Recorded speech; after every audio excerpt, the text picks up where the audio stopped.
Hello everybody, good morning and welcome to the United Stands. I'm Mark Goldbridge and this is your latest Manchester United news as players turn on Ruben Amorim again, journalists turn on players again. Is the deal for Gyokeres and Ederson still on? What's the latest with Manchester United's transfer policy? We'll also be talking about a little bit about Liam Delap, brilliant video I put out earlier. What's going on with Manchester United's, fallout from the final on Wednesday. Some interesting stuff coming out of that. And also, I'll mention it in a minute. I turned my stomach. I mean, I don't know what world we live in. We've got Man United about to finish with 39 points in the Premier League. We've lost the Europa League final. The club's on its arse.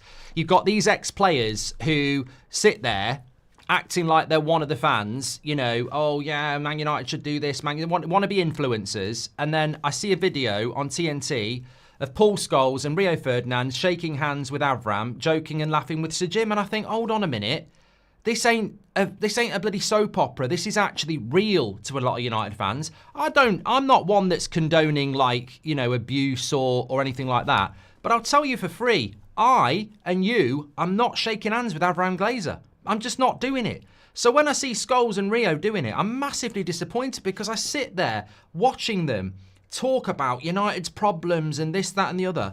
And then they're caught on 4K walking up there with Sir Alex, you know, joking and laughing with Avram Glazer. And I just think, you know what? It isn't actually a joke.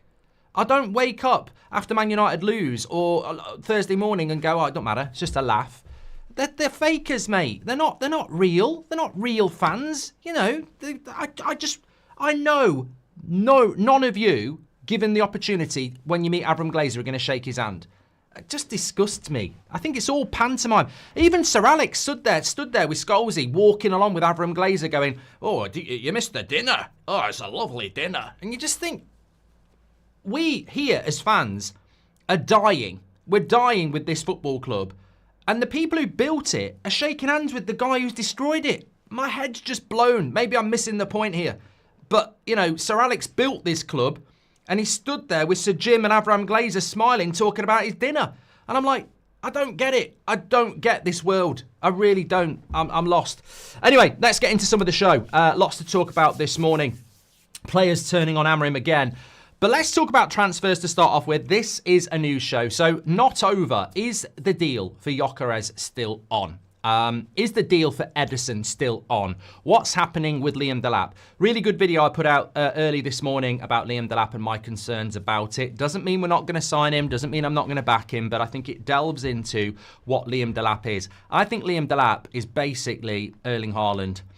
Don't clip me. He's not going to turn into the world's best striker. But when you look at him, he's intense and he's a goal scorer. It's just what level. He's not a build-up player. He's not a hold-up player. He's not an assist maker. He's just a goal scorer, which is the worst thing United actually need because we don't service a penalty box striker. So that's another thing to concern yourselves. But watch that later. Obviously, with Liam Delap, the reports coming in this morning are that Chelsea feel they've still got a chance of getting him. I'm confused as to why Chelsea and Man United are so obsessed with this striker, but there you go. What I'm more interested in is right before the Europa League final on Wednesday, Fabrizio Romano really hinted strongly that Man United fancied their chances for Gyokeres. So 48 hours later, where are we? Is the deal dead? Because we're out of the Champions League. The same for Ederson. We were making strides towards that deal a couple of weeks ago. Now that we're not in the Champions League, are these deals dead? So what we know is, well, James Ducker reported it last night, Man United have lost about £150 million by missing out on the Champions League and the bad season they've had in the Premier League. £150 million. Now, it's not £150 million that you lose like that. It's like money that would have been coming in over the next 12 months that you could factor in and cook it into your books. So that's a lot of money. £150 million is a lot of money. And as Jim said, well, the deals are as dead as they can be. And that might very well be the case. What I will say, and this is coming in from United, is that when it comes to transfers, people who are talking about United having a £100 million budget, and this is coming in from United, this is not a source, this is what United were saying up until this morning. The official line is that we don't know where all these stories are coming from about £100 million budgets or anything like that, because nothing has been briefed about what our transfer plans are since the Europa League loss. What that means is that nobody actually factually knows. I think that you could say there's no chance we're signing Edison, there's no chance we're signing Gyokeres. Some people would say there's no chance we're even getting Liam Delap now. But what I would say is sometimes no news is good news, and sometimes no news is bad news, and we've learnt that at United. But I would imagine what they've been doing since Wednesday night is desperately scrambling around trying to figure what they can do. Because it's one thing to say, if we win this, we can buy this, and if we don't win this, we can't buy this. But until it happens, it's a little bit like saying, if I place this bet and I win, we keep the house. If I lose, we're going to lose the house. You place the bet, you lose, you think you're going to lose the house, and then you desperately go, there might be another way. There might be another way. And I think that's the best analogy I can give. I think United presented this picture of if we win the Europa League and we're in the Champions League, we can buy these players. And if we don't, we're in big trouble. And I think we haven't won it, and they've gone, we're in big trouble. But is there another way? Is there another way we can sort of redeem this situation? Because I think what's going on at the club is that they've realised it's one thing to say we're in big trouble if we lose, but looking at it, looking at the share price, looking at where the club is, I think they realise if they just sit there and go, we're in big trouble, we can't afford it, the club's dead. You can't just sit there and go, we've got no money, we're dead, we're finished, because we won't come back. We're not going to come back with a pile of turd. It's not going to happen. We will be in the same position next season in the Premier League. So I think the silence is basically about what can we do? The conversations with some of these players, with the Edisons, with the Gyokeres, with the Delap. Are you definitely not interested? Are you slamming the door on our face? And if they are, fine. Or if you're leaving the door open, right, okay, what can we do? And I think that it's pure guesswork. It's not guesswork what's happening. Man United are not releasing anything. Their official line is, we've not said anything about our budget and we've not said anything about our plans since we lost on Wednesday. So it's total radio silence. I think they're assessing the situation and trying to figure out scenarios where, because let's say, for example, Edison says, I still want to come to Man United, and Man United go, we can't afford you. And he goes, well, I still want to come. And then United go, he still wants to come. How do we do that deal? So I think that that's probably what's going on. So I don't think it's all over at the moment, is my honest interpretation. You would expect it to be over with the likes of Gyokeres and that, but David Ornstein, he said last night that Arsenal are choosing between Sesko and Gyokeres. If Arsenal go for Sesko, do we still have a chance with Gyokeres, or does he just go to another Champions League club? I don't know. Look, in the fullness of time, we're going to find out. And I think after Sunday, we're going to really find out, because I think on Sunday night, you know who's in the Champions League and you know who's not. So we will find out. I'm expecting the worst. I'm expecting, here we go, Gyokeres to Arsenal. I'm expecting Edison at Man City or whatever. I'm expecting us to miss out on all these players we could have got and, lament it for a long time. But it isn't over yet. And I think, obviously, we know that Cunha, and here we go, is going to land very, very soon. Jahid says that they don't care. Sounds like there was no plan for us losing, says Rob, always United. Yeah, unfortunately. I mean, look, just on us losing, I want to talk about the players and what's been said around Ruben Amorim. I'll read you out the direct quote. It's coming in from Chris Wheely. You can give me your thoughts. But Mark Ogden was talking about how Ruben Amorim, and I did write it down, Mark Ogden in the ESPN, of course, he was the one who said that Amorim thought about walking away in January, and he was obviously right, because Amorim sort of said it after the game on Wednesday, didn't he? So it wouldn't surprise me if he'd said that. But effectively, Amorim wants more physicality in the Manchester United side. He was concerned going into the Spurs game about a lack of intensity and physicality in his side, and lo and behold, it came to pass, and he wants more players with physicality in it. The only kicker to this is that words, and can I just say here, I can't wait for Amorim's press conference today, and I really can't wait for next week on the end of season super duper, we really need this Asia making money tour. I can't wait on that tour to get more interviews with Ruben Amorim, talking about plans, and I can't wait to get more interviews from players apologising, saying stick with us and we go again. I'm really, that to me is going to be a season highlight next week, getting even more, because I don't think we get enough interviews with Ruben Amorim. I really don't. So getting a few more at the end of the season, I mean, there's just so much more we could ask him. You know, what hair products does he use? What clothes does he buy? You know, what time does he get up in the morning? Oh, I mean, this is just going to be fascinating next week. So really excited about that. And yeah, you know, more interviews with players saying sorry and we've got to take a hard look at ourselves, because I've just not heard that much in the last decade. So really looking forward to that and the press conference today. But I think with regards to physicality in the final and wanting players who want physicality, that story's got to be a load of shit, by the way. How can Ruben Amorim be concerned about physicality with Spurs? How can he be concerned about that and then not start Ugarte? You didn't play him for 1 minute, mate. So that doesn't wash with me. That doesn't wash with me. That was sarcasm, by the way. Look it up if you didn't see, you know, about the interviews and the apologies. But yeah, look, I can't take that as an excuse. And I think what's happening is that we are living in that very familiar pathway with United at the moment of blame shifting. A certain journalist this morning, I had to tweet about it. I don't really want to talk about it on here because, you know what, he shouldn't be allowed at Man United. He's not a fan. He's probably really happy at the moment that the club's in the mud because he's toxic. He's wrote a piece this morning basically going in on Garnacho personally again, like he's done multiple times. And that's not journalism, by the way. This person is in a privileged position because of the organisation he works for, not because of himself. He's a guy who went to uni, he's made the coffee for everybody, he's kissed arse, and now he works quite high up in an organisation that was built on actual traditional journalism and relationships that go back to like the Munich tragedy.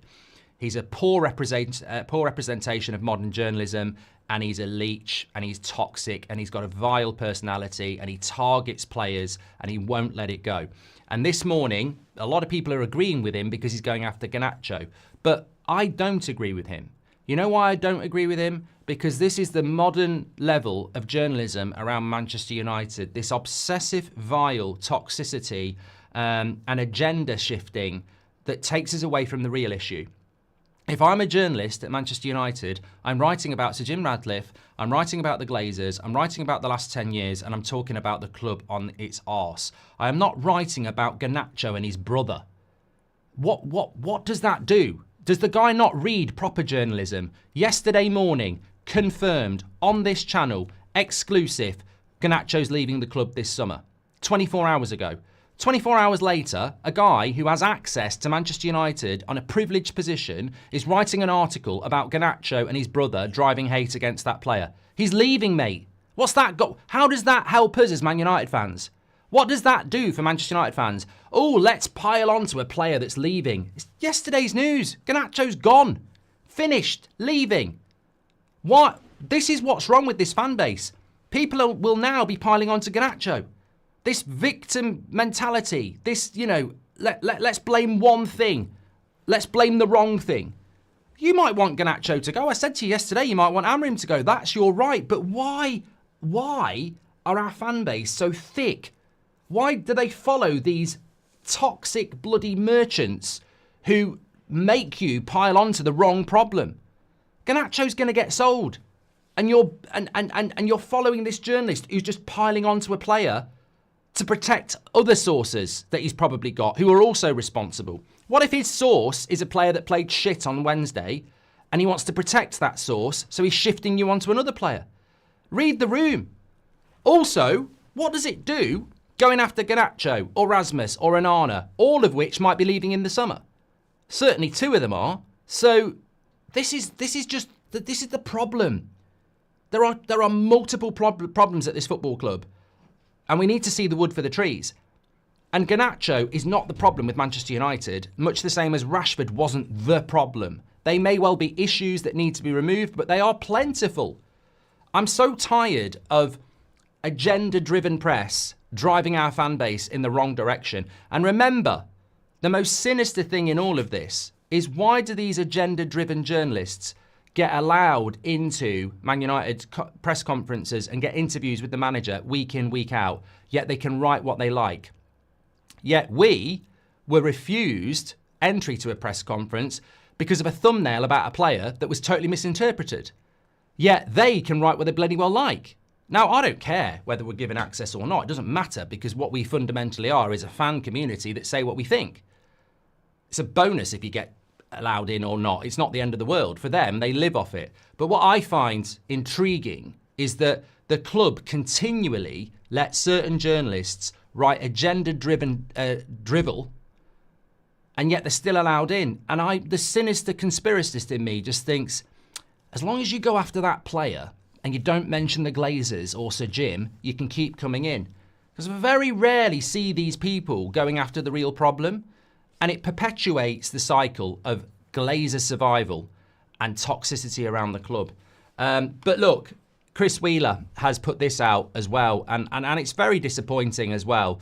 But it's not surprising. I mean, I'm almost disappointed in myself and you that we didn't predict this the minute we lost on Wednesday night, because Chris Wheeler writes this: a number of Man Utd players feel that Amorim is too overconfident in his approach. They cannot understand why he puts so much faith in playing a system that is not suited to the squad he inherited. And you know what? Sarcasm alert. I actually do sympathise with these backstabbing, multiple sacking twats. I really do. You know, I sort of sympathise with these Man Utd players who are throwing another manager under the bus, namelessly, who are leaking to a journalist again, pretending that loads of them feel like this, and saying that they can't understand why a 3-4-3 manager who's played it his whole life won't come to the club, wipe their arse and let them play the way they want to. I mean, it's just baffling. It's absolutely baffling, but it plays to the lowest common denominator. It will play to the Amorim outers who will go, yeah, some of those players, it's not their fault. It's not their fault. They're not from London. It could be anywhere. It's not those players' fault. It's not their players' fault. It's Amorim's fault. What's he doing? Coming here from Portugal with his ideas? We don't, he should be playing to our strengths. He should be letting these players do what they want. These players have earned the right. We should be playing a flat back four. What's this 3-4-3 stuff? What's he doing? Get him out. Yeah, rubbish. I'm with the players here. They've never let us down before. Yeah. What? Yeah. Why won't he play a back four? If he played back four, we win league. We win the bloody league. It's not like the last manager played back four and we got sacked. Or the manager before played a back four and he got sacked. Or the manager before that played a back four and he got sacked. With most of these players. Yeah, I'm not with these players, actually. That don't make no sense, does it? I'm not... Amorim in. Get these players out. What are they talking about? What are they talking about? Amorim should play the system they want to play. They were playing it before they got Ten Hag sacked. They're bloody playing it with bloody Ranić and he got him sacked. They bloody did it with Ollie and they got him sacked. What are they bloody talking about? He should play a back four. Been bloody doing it for fucking 10 years. They're morons. What are they talking about? Blame shifters, backstabbers. Even the Amorim out crowd are coming round. Even they're coming round. I don't even need to answer it. What a load of rubbish. Nonsense. Absolute nonsense. So, let me get this right. Some Man Utd players, post losing a final where they didn't turn up, have decided to leak to a journalist that they think Amorim's stuck in his ways and should be playing a system more suitable to them. What wild system is this then? Because his 3-4-3, yeah, you can't play it. But guess what? You can't play 4-3-3. You can't play high press 4-3-3. Ranić. You can't play park the bus 4-3-3. Ollie. You can't play anything, lads. There is no... the only system more suitable to you is the sit on your arse and do nothing system, which you've done for most of the season. So, look, it's laughable. You know what? If it wasn't out there, it would be absolutely laughable. These players have got absolutely no angle anymore to come at Manchester United and try and shift it towards a manager. They absolutely have got nothing at all. And this is where we're at now. We're dealing in farce. We're dealing in comedy. They want to blame shift, but there's no one to shift the blame to. There really isn't. Go back to Garnacho. Some people are trying to blame Garnacho because after the game, he said, we've been shit all season. I've worked hard and then I get 20 minutes in the final. We'll see what happens in the summer. Which is basically him saying, this club's shit. I've tried my best. It's obviously not good enough. I didn't play in the final, so I'll be looking for a move. And people are going, wouldn't happen in Sir Alex's day. Wouldn't happen in Sir Alex's day. Roy Keane did it. Yeah, all right. It did happen in Sir Alex's Ferguson's day, but we were good then.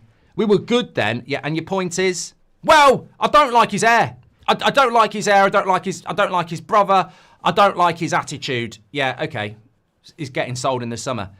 Yeah, but I'm still angry with him. He didn't play in the final. The shit twat who took his place played with the number 7 shirt on his back and he was fucking useless. Yeah, but you know what? At least he has got good hair. Yeah, it's hilarious. It's hilarious. And you know what? I know Garnacho's getting sold and we'll just have to deal with it. But I still don't get the outcry after the game on Wednesday night when a player comes out and says, we've been shit all season. Yes. I've played most games this season and didn't get picked for the final for a player who played shit, and I'm disappointed.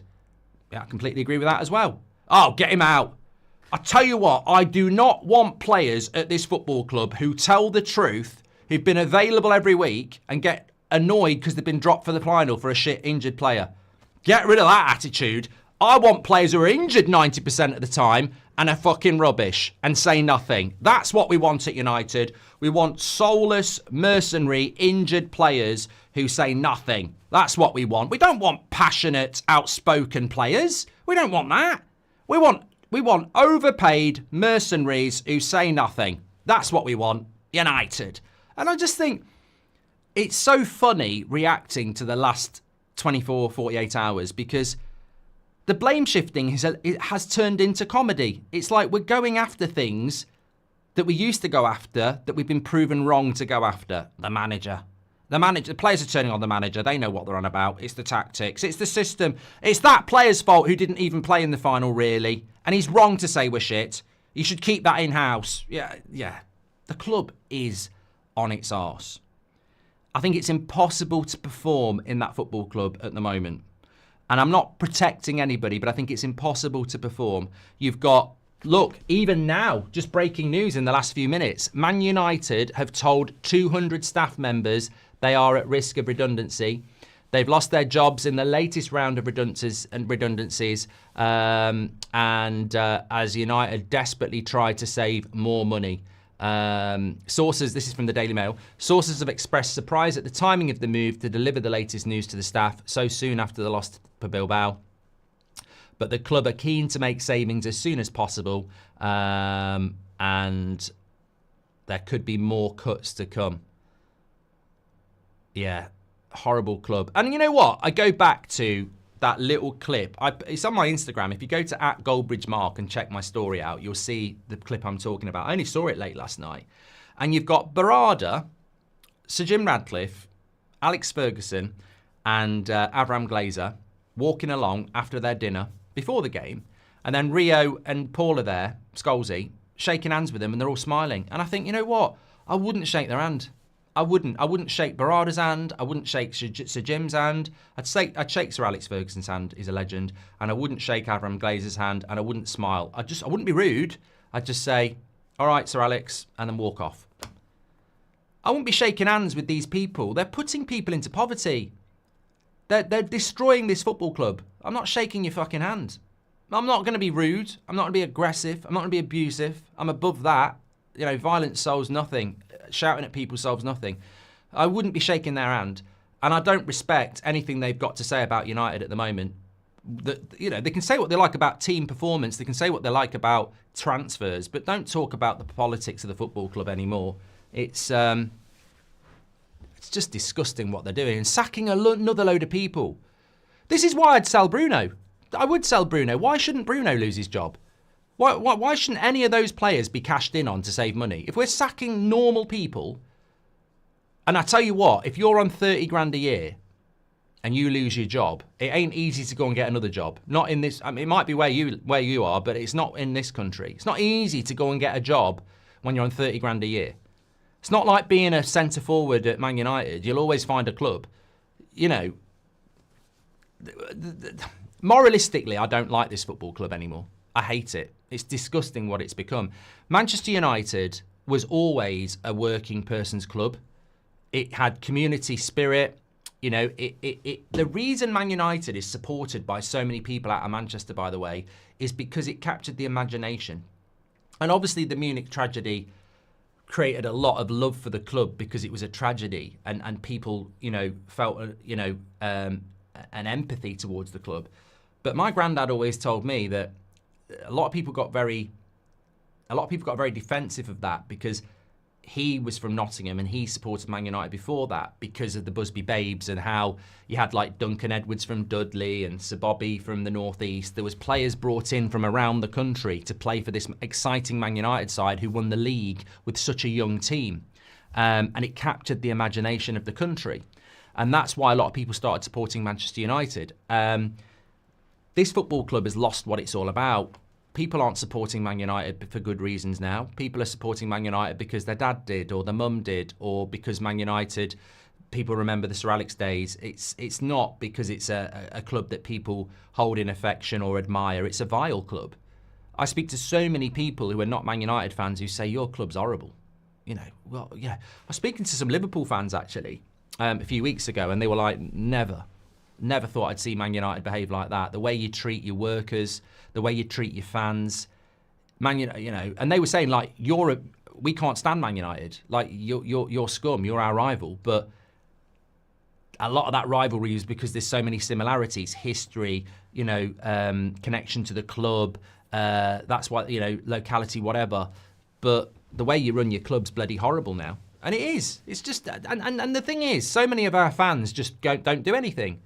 You know, I see so many people spending their time just talking about Amorim out, Amorim out, Amorim out, Amorim out, get rid of this fraud, Amorim out, this, that and the other, or Ten Hag out, Ten Hag out. They've got no IQ to talk about you know, people losing their jobs. People, human beings losing their jobs who don't deserve to lose their jobs. The club being riddled with debt. You know, Avram Glazer and his bloody brother just walking around smiling. They should be in prison for what they've done to Manchester United. You know, I don't want to run this as an analogy, but if the Glazers were like an owner of an animal and the way they've treated, and Man United was the animal, the way they've treated that, they'd be in prison for cruelty. Just because Man United's not a living thing, well, it is for us. The treatment of it is disgusting. And they walk around smiling and people shake their fucking hands. What they've taken that club from in 2005 to 2025 is disgusting. And they walk around smiling about it. Sir Alex Ferguson shouldn't be in the same fucking room with them. Shouldn't be in this. Jim Radcliffe never should have done the deal. Like, they're salt of the earth. They ain't got a bad bone in their body. They're good people. Hold on a minute. Can we just have a chat? Can we put a camera on? And can we go through what they've done to this football club and where it is? And can you tell me what makes them about not having a bad bone in their body and being good people?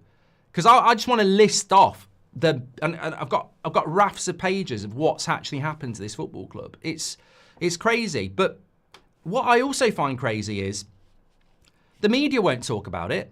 It's almost like, oh no, I'd rather talk about Garnacho's hair.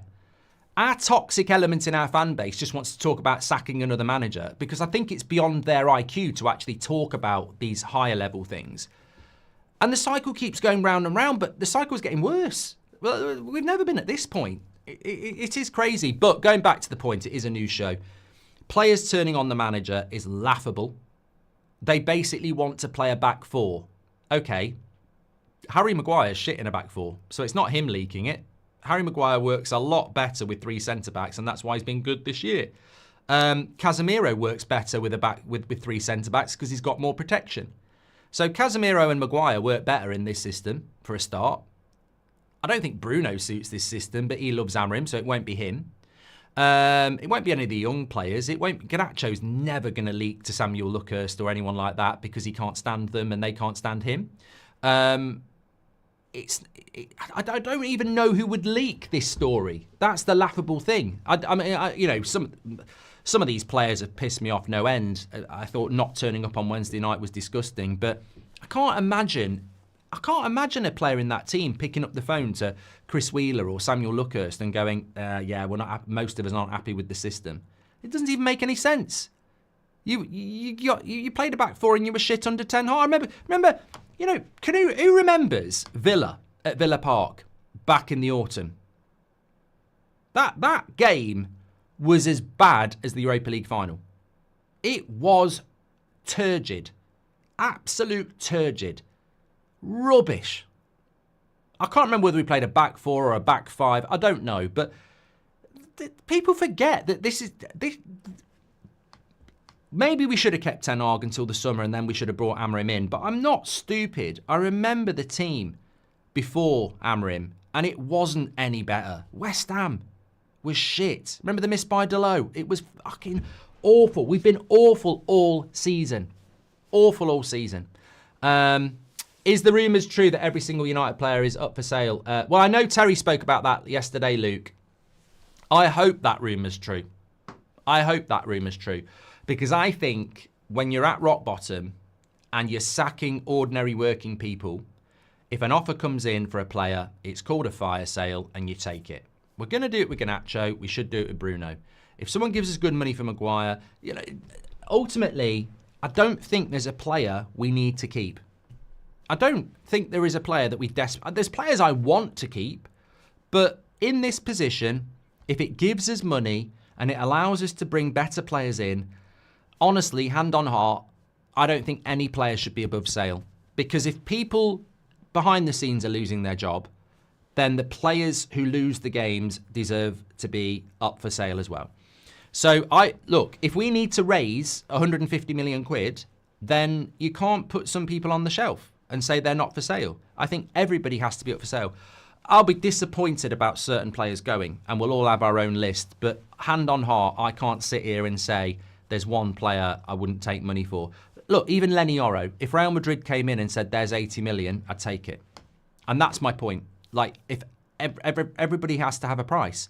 And if you're going to run your football club where you're going to sack good, ordinary working people, then the players should be part of that as well. And, maybe that will capture the imagination of the people in our fan base who seem oblivious to the fact that we're behaving in a disgusting way already, sacking people who don't deserve to get sacked to raise money. So maybe if we did it with a player, people might switch on to just how abhorrent the behaviour of this football club is. It's horrific, absolutely horrific. So no, there's no player I think that shouldn't be up for sale. If that's the way to get the money in, that's the way to get the money in. But what I will say is, any football club that behaves like this doesn't tend to find their way back. When you're running a fire sale, when you're putting everybody up for sale, you don't then go and win the league in the next 3 years. I think people need to wake up big time. The way this club is behaving is not, I don't know what Operation 21 is or Operation 28 is, just bloody numbers. It's just numbers.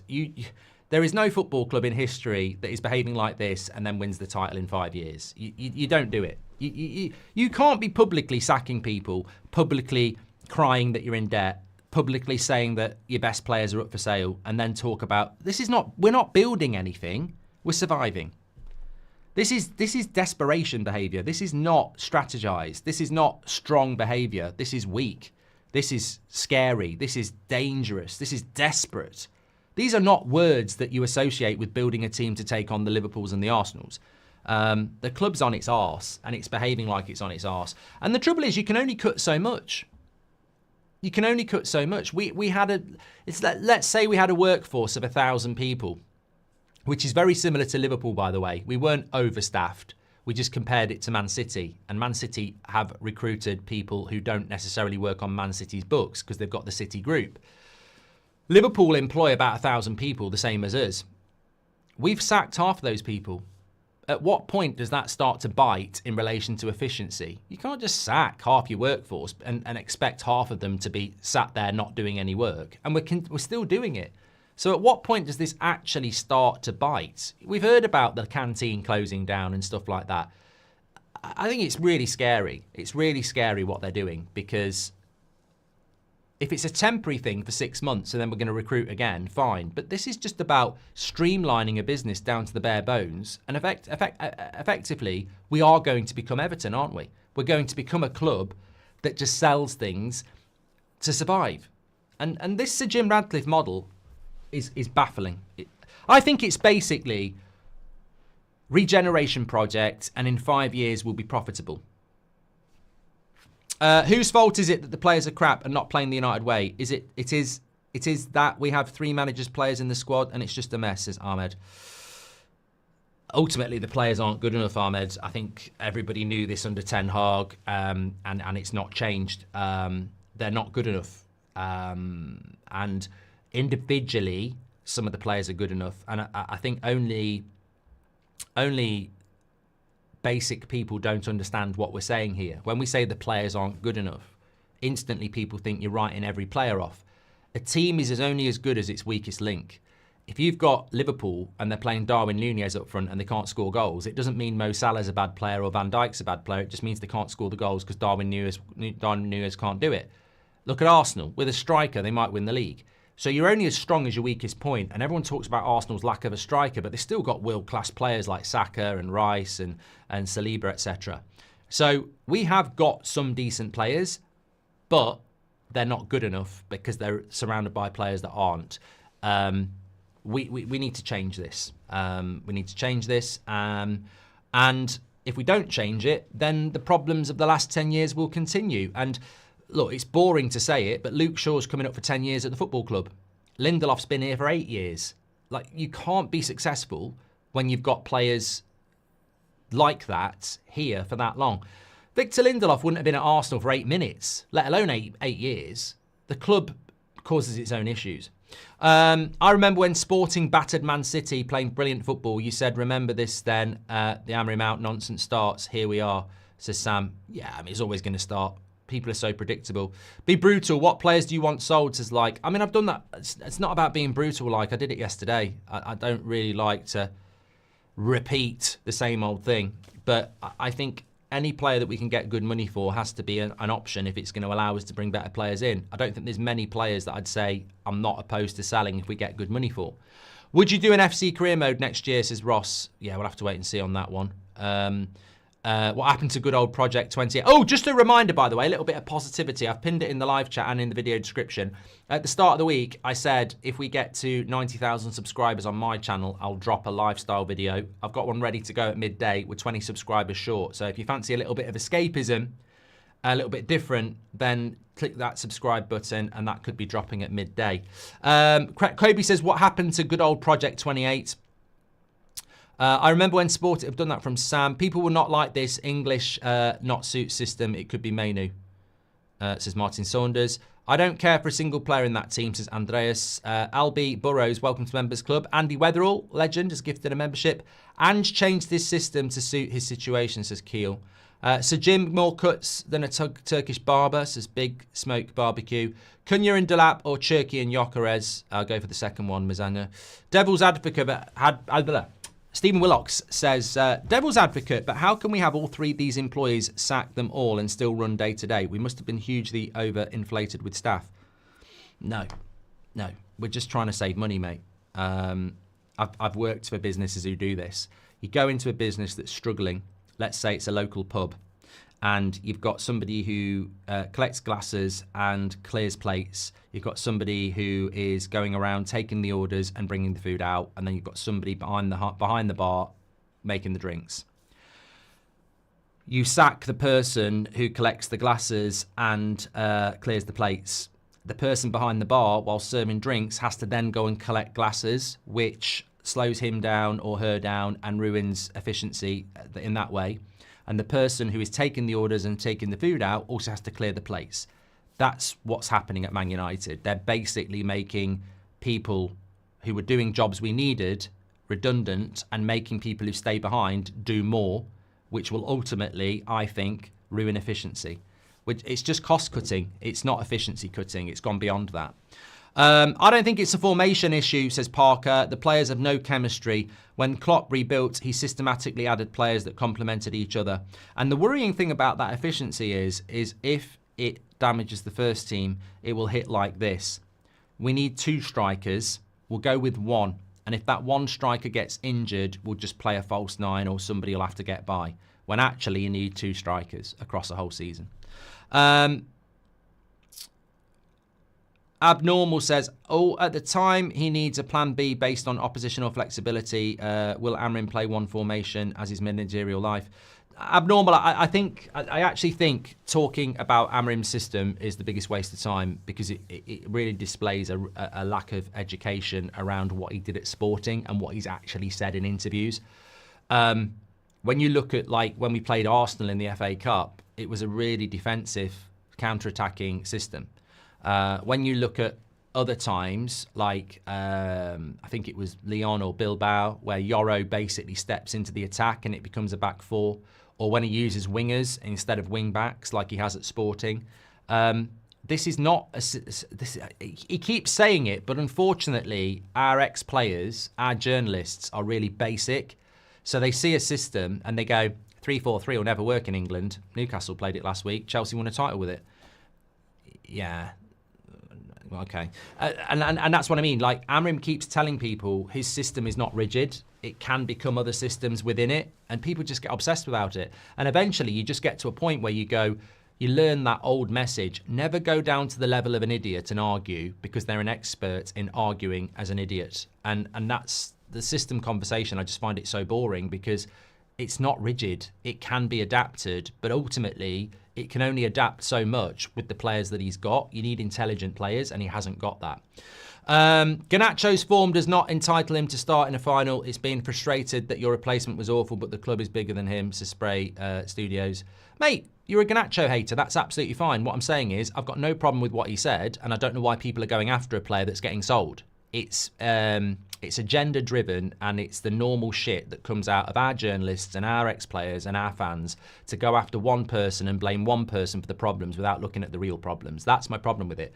Garnacho, if you want to spend time going in on Garnacho, you're wasting it. He's gone. He's leaving. So why do you still keep moaning about, wow, Garnacho shouldn't have said this? He said it. He's getting sold. Move on. What are we going to do? Blame Garnacho for the losing the final? Blame Garnacho for United being in debt? Blame Garnacho for not being good all season? We go chasing one problem all the time. And if you want to chase one problem, maybe go after the Glazers and stop packing it in and being gifted a signing and shutting up. This is what irritates me so much, is people just go after one thing all the time and get obsessed with it. And it's not that. It's not that. And I think these journalists are being told to do it, to be honest. Could Bayern buy Bruno as a replacement for Muller? I doubt it. Not for 100 million. Garnacho spoke fast. Don't know what's wrong, says Aryan. Mark, you've already acknowledged these players can't play the system. You acknowledge we can't sell them. We also have no cash to buy new players. What is the solution? Says Keel. I'm not the CEO, mate. So I don't have the solution, and I don't actually know what can and can't be done. We will find out what happens. It's a scary situation, though. Thoughts on signing Vlahovic, says Nicola. Won't happen. Losing 4 times to Spurs. Oh, God. You know what? Why does it just slow down when I'm trying to run through stuff? I've got some good stuff to talk about here. Losing 4 times to Spurs in one season has to be rock bottom. Sell the team and arrest the board, says Spinelli. Amar the Panther, thank you. Is it true Man United want Mateta? Check the video out with Delap. I'd take Mateta over Delap. It's the same story. They didn't like Ten Hag's system and training. Why aren't the media calling players out like Luke Shaw, says John? Because he might be giving them the information. A journalist will never call out the player that's giving them information, will they? Liam, welcome to Members Club. Can you say happy birthday to my father-in-law, John, from Paige and the Pay Boys, please? Happy birthday, John. Hope you're having a good day. Weekend's coming. Bank holiday weekend. Glazer family has really sunk this club down. We need to stop asking for players and start getting these leeches out the club, says Fimble. I mean, look, as I say, it's really wound me up. Maybe I'm in the minority, but I just can't get how I have to listen to Rio and Paul Scholes talk about problems at Man United, and then I see a clip of them shaking hands with Avram Glazer, having a laugh with Sir Jim. I just think we're never. It's all just a soap, isn't it? We're all just viewers in a soap opera that's not real. Like they're all tickling each other's back, aren't they? It's like they don't actually care. They're not real fans of the football club, are they? They're not actually motivated by what we're motivated. Like, we want Man United back on the top and we're angry with the way the club's been run. This is just all mates race. Oh, do you have a good dinner, Scalzi? I don't. You know, I just what? I don't know. Look, we're at a low point. I get it. Solid Blake, thanks for being a member. Matt Sullivan, thanks for becoming a member. I'm really struggling here. It's slowing down massively. The shame is that there will be fans that have no problem with what Scholes and Rio did. Of course they will, because they're legends, Fernando. And they are legends. That's what makes it disappointing. Mr. Darkside, thank you for being a member. Daniel says, Kay says Paul Scholes loves the club. I'm not saying he doesn't love the club. I'm just saying, I don't know why he's shaking hands with Avram Glazer. It's not his fault. I mean, look, what I really want to say is that's just a frustration. I would love Paul Scholes to have not shook his hand, and he'd be, superstar of the day. I'm doing exactly what everyone else is doing. I'm frustrated and I'm lashing out. I get that. But this is a serious problem for the football club, and I want those people to leave our football club, Whatever happened to Bayer? Would have loved him to come alongside Mbuma and Cunha, says Daniel. I don't know what happened to him, actually. Paul says, check the Mateta news. I'll have a look. Don't tease me. Gyokeres Edison, if he joins this shit show, I'll start on the statue. Anyone's season's done. Let's focus on what we need to help next season, says SK. Big Smoke, thanks for your super chat. Sounds like there was no plan for his losing, says Rob always. Thoughts on Kobe's future? Is he a pivot player, says GGMU? I mean, I wouldn't be selling Mainu, but if you get good money for him, I would. Players versus Amorim is actually happening, says Sanyik. It feels like Amorim is actually the quick fix solution for a club that can't accept we're not a top 6 team anymore, says Keel. Glazers could turn us into Leeds, says Aiden. I just can't wait to get beat home and away by Leeds next year as well. That would be good fun. Appreciate us all feeling down, but a few years back, Arsenal were out of Europe for the year. But they've come back. There is hope, says George. Yeah, but I can't look. I get what you're saying, George. I really appreciate it. But what I would also say is that you can't look at other clubs and say that's going to happen, because other clubs don't have the Glazers and £1 billion of debt, sacking everything that moves. Trey says these players don't know how to take accountability of their inactions. They played absolutely crap in the final and they want to blame shift to get out. SK says so many other players that need focus. It's crap. Garnacho and other players have been actually playing, like you said, shifting away from problems. Blind Monkey, first ever super chat. I'm doing my part, travelling to Hong Kong for the game. Looking forward to it and to the summer window. Happy birthday to John was from Brad as well. Let's have a look at this Mateta news then, because I haven't seen anything about it this morning. I don't know whether has anyone else had problems with X over the last 24 hours. It's really clunky. It's not what it was. Sort it out, Elon. It's really bad. Let's have a look. Oh, L'Equipe are saying that Man United are in the race for Mateta this summer. I mean, look, it's worth checking out. It's worth checking out the video I put up about Delap, because in the statistical analysis, Mateta comes out a lot better. Obviously, he's a little bit older, but look, maybe that's where you end up shifting when you can't get the likes of Osimhen and Gyokeres, MMA Takedown says, it's funny how we have had the same leak since Ollie, and Shaw is never scrutinised by the media. Also, Scholes is two-faced. Look at this morning's overlap. I haven't seen it, MMA Takedown, but if you can tell us what was said, I'm more than happy. Mark, I saw Lilo and Stitch film better than that match. I don't understand why the Glazers are still there. Money, Tracy, money. How have our fans fallen for the Glazer trap for almost a decade? They still blame the manager and the players. Why, says Vlams. And for those blaming the system, why were we not playing Arsenal or Liverpool-style football when playing the back four at the back? It's not the system, it's the players, says Dylan. Mate, we're all entitled to our opinion, and people are going to be very angry, but you know what? I was talking to a few people yesterday about the final, and all I got consistently, if I was running a poll, would be they can't string two passes together. They look lost. they can't do the basics. People talk about systems and style of play. We've been watching it all season. So many of those players can't do basic things. Look, start with the goalkeeper. He can't come for crosses. He can't play out from the back, and he can't make proper saves. And it runs through the team from back to front. Every player, and there might be reasons for it, but fundamentally, Bruno Fernandes misplaces passes. Bruno Fernandes doesn't pick up the runner. Basics, and he's our best player. I'm not saying Bruno's the problem, far from it, but what I'm saying is so many of our players do not do the basics. They don't do the basics. Sunday League for United next season, says 1080. So you can't talk to me about style of play or the manager when he's got a load of players who literally cannot do the basics. Chance, welcome to Members Club. I mean, we've still got players who for 6 years, and it is 6 years because they were doing it under Ollie, get the ball in the attack, get their head down, run into a player, or shoot from 50 yards. We've still got players in the midfield who think they can pull off a pass AI couldn't do. Now, I still can't get over what Bruno did before the goal when we've got the ball in the centre circle, under no pressure, options left and right. He sees Ahmad, who can't even get there, and he tries to ping a ball in behind Van der Ven between the goalkeeper that Ahmad can't even get to. And he's got options either side, and it's a cup final in the 40th minute, and it's 0-0, and we're in possession, and he tries that. And they go and score at the other end. And it's like, decision-making is in... I think some of the players have gone too far, is what I'm trying to say. They're never going to change. They've just not been disciplined at the right age. And now it's like they go on the pitch and everything they get... You can visibly see Amorim at times and Ten Hag last year. You know they're seeing what we're seeing, and you know they haven't told them to do it. But the players just don't do it. They just can't do it.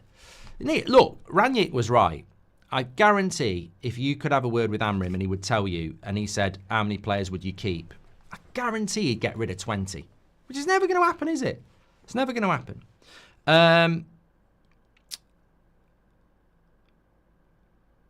Where do you see the club in 5 years, says Anthony? It's hard. It's hard to predict, Anthony, because I think in 5 years' time, or 5 years ago, there would have been people, maybe even myself, saying we can win the league. So we're actually worse than we were 5 years ago. And I'm tired of the club. They've been doing it for 15 years. Well, 12 years. In 3 years' time this, in 3 years' time that, and it gets worse. It actually gets worse. So my prediction would be in 5 years' time, probably worse. Because it is. Every 3 years it's getting worse, isn't it? So I'd say probably worse if I had to. I don't want to. Thimble says, the Glazer family has really sunk this club. We need to stop asking for players and start getting these leeches out. I've done that one. Thank you very much. Lots of people talking about Mateta. Look, at the moment we need a striker, and at the moment we need 2 strikers. So I would probably say that any half-decent striker at Man United would be well worth bringing in. And, you know, we're going to have to work down the list. Highly likely we're going to have to move down the list, isn't it? I know who I want. I want Gyokeres. I know I want Ederson in the midfield. I know I want Costa in goal. I know I want Frimpong at right wing back. And I want Anacho at centre back. And I want Cunha in the midfield. And I think Cunha will still happen. But we're going to have to probably work down the list. Instead of getting plan A, we're going to probably end up with plan D or E. Is chasing micro efficiencies that causes macro inefficiencies? If you replace a doorman with an automatic door, no one can get a taxi, says Jamie Ward. Stephen says, I've also worked in business where new owners realise there's 3 employees in one department and 2 aren't pulling their weight. Could be the case. Stephen, are you Sir Jim Radcliffe under a different name? I mean, you're just defending people that have took this football club into the gutter. I don't know why you would do that. How hopeful are you for this club in the future, says Snips? Not very. But what I would say is there is always a belief that things can't get any worse. That's sort of what I look at. What are your thoughts on Mainu going? I don't think he will go, Azan. What are you doing there in Manchester? If the presidents and players do what you do in Greece, they wouldn't be able to leave their homes, and you go to the stadium and cheer for them.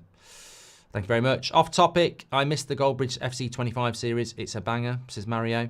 There's no conversation we need to have other than getting these owners out, says Jack. Oh, no, yeah, Jack, you're absolutely correct. But, you know, another day you wake up, you look at the British press, not one word about Sir Jim Radcliffe, not one word about the Glazers. It's all about, you know, Garnacho or Bruno or the manager again. Gutter press. Not even gutter press. What do we call it? Client journalism. Client journalism. That's all it is. Write this to deflect away from that, and then you'll be allowed in the press conference. Write this to help us out, and we'll give you the first question.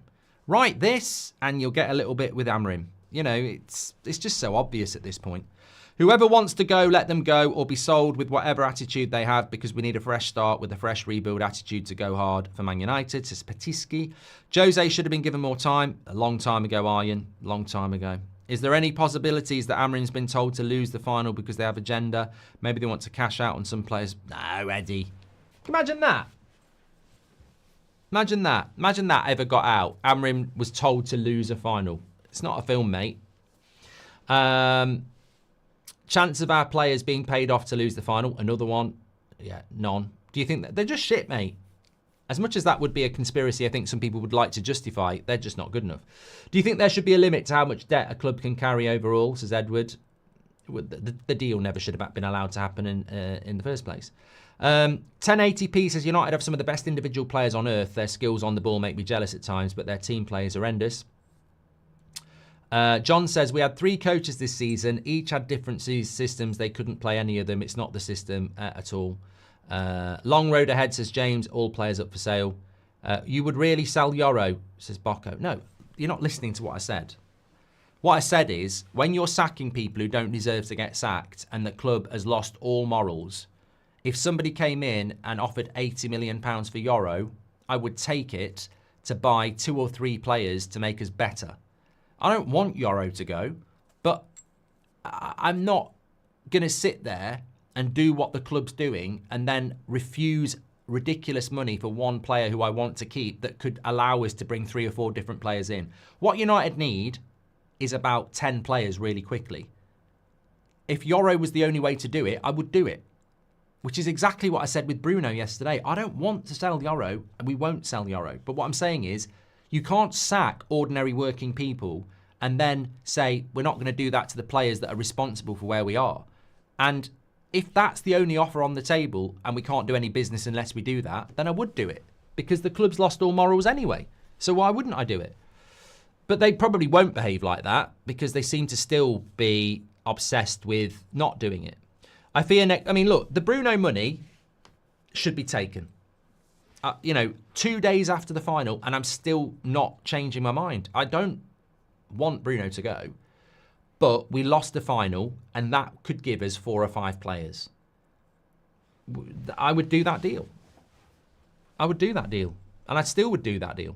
I fear next season will end up being a bit of a dead cat bounce, as they say. I know the narrative is we're rock bottom, but there's worse. I always said, Nick P, I always said, Champions League or not, I don't see how we get in the top 6 next season. We're so far off. Buying players for Amorim's system is like buying parts for a vintage car. Playing 5 at the back, 2 10s and 1 striker is insane. Ineos football vision is hazy. Look, in fairness, before I go, if you don't like the Amorim system, then why are you blaming Amorim, right? If I have my local pub and I know everybody in my local cannot stand cider, and I get rid of all the lager and I replace every pump with cider. It's not the cider's fault, is it? It's my fault as the landlord for knowing that none of my customers are going to like it. It's not the cider's fault. And it's not Amorim's fault if you don't like the system and it doesn't work for you. Because Ruben Amorim, we all knew at Sporting, played very, very, very good football like this, with this system. If the system doesn't work for you, that's another reason to leave the manager alone and look at the twats who employed him. And people don't do that. I see ex-players, I see journalists, I see fans going on about the system, and none of them go, This is another stupid Glazer Sir Jim Radcliffe mistake. Why bring a manager in? It's not his fault. Why bring a manager in that doesn't suit the club? But no, it's always the manager's fault because we can't get out of this. We can't get out of it at all. A couple of other things before I go. We spoke about that. Players, we've done that. Oh, actually, I think I have covered everything. I'm quite happy.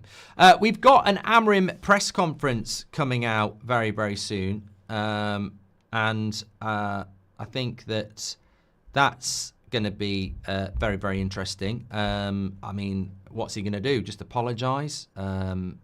Yeah. Be very, very interesting, I suppose. But look, there's a game against Villa at the weekend. Napoli title watch along tonight, says Robert. You enjoy it, mate. You enjoy it. I can't enjoy anything in football at the moment. I am still ridiculously fed up with what happened on Wednesday. I can't see joy in other people. I can be respectful, but that's about it. Thanks everyone for tuning in this morning. As always, you're absolutely fantastic. Don't forget to subscribe to the channel, smash a like on the video. A video is going to go up on That's Football in a couple of minutes with me and Robbie. He was calling Amorim a fraud last night, so I've had a word with him about that. We'll check it out on That's Football. And hopefully I'll be dropping a bit of a lifestyle video on my channel at midday if we've had the subscribers. So subscribe to that and it will drop at midday. Thank you, everybody. Speak to you all in a bit and take care.